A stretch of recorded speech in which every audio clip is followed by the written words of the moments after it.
Hi dear students, recently we had the JIPMER exam conducted all over India for the PG entrance exam, JIPMER June 2020, and I thought I'll give you a brief overview on what was different in this JIPMER exam from the previous exams, so that if you are a future JIPMER aspirant, you can utilize this information to fine tune your preparation.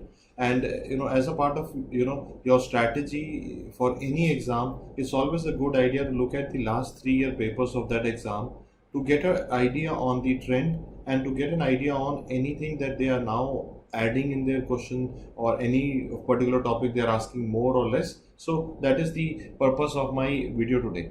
So let's start by talking about the difficulty level. Okay, so talking about the difficulty level, I'll show you a graphical representation here. So you'll see in the orange I have shown you the difficult questions which were considered tough by the audience, and 20% questions were tough, 30% questions were actually very easy, and 50% questions were difficult, were moderate in difficulty level.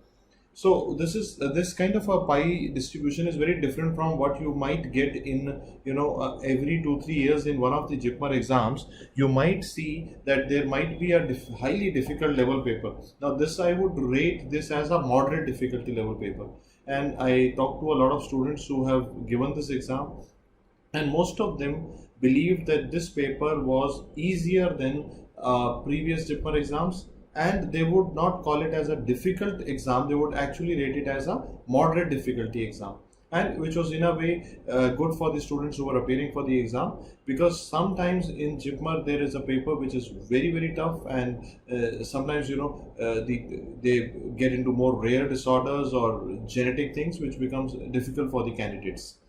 Now, continuing with the analysis, when I talk to candidates, the one thing that came out by most of the candidates who had given the exam was that in pathology, the predominant theme which was asked was hemat. So, pathology questions were primarily hematology, which was different from the recent PGI exam where histopath was the predominant theme. Here, hemat was the predominant theme, and transfusion medicine was also asked by in a big way in this exam.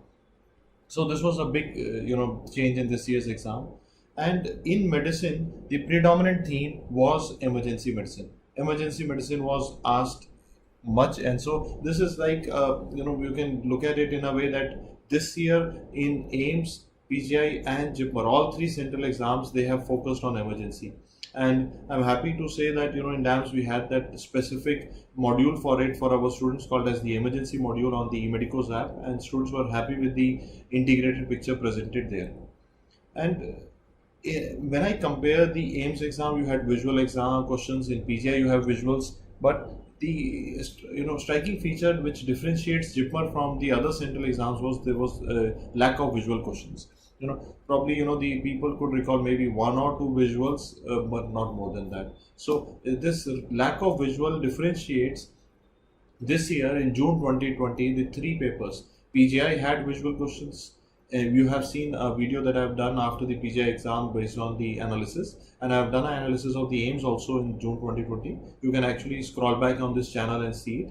Both of them I talked about image based questions, while in JIPMER image based questions were not there.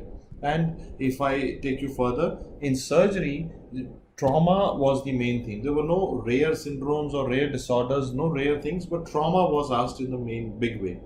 And trauma today is considered important by all 3 central institutes. So now trauma is a very big thing when you are preparing for central exams. And medicine, again, there were no rare disorders. There was a focus on rheumatological disorders, autoimmune diseases. There were questions based on percentages, which were slightly difficult for the candidates. As far as forensic medicine goes, in forensic, most of the questions were based on toxicology. So toxicology was the predominant theme for forensic medicine, and in physiology there was a big thing that there were no calculation based questions, which is different from a previous JIPMER papers where they would give you some calculation based questions which would test the analytical ability of the candidate. This time there were no calculation based questions in physiology.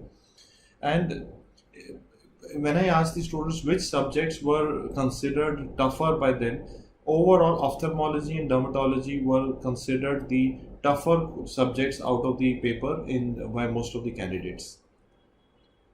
And if I now give you an overall impression, now this year in JIPMER exam, the one-liners were less in number.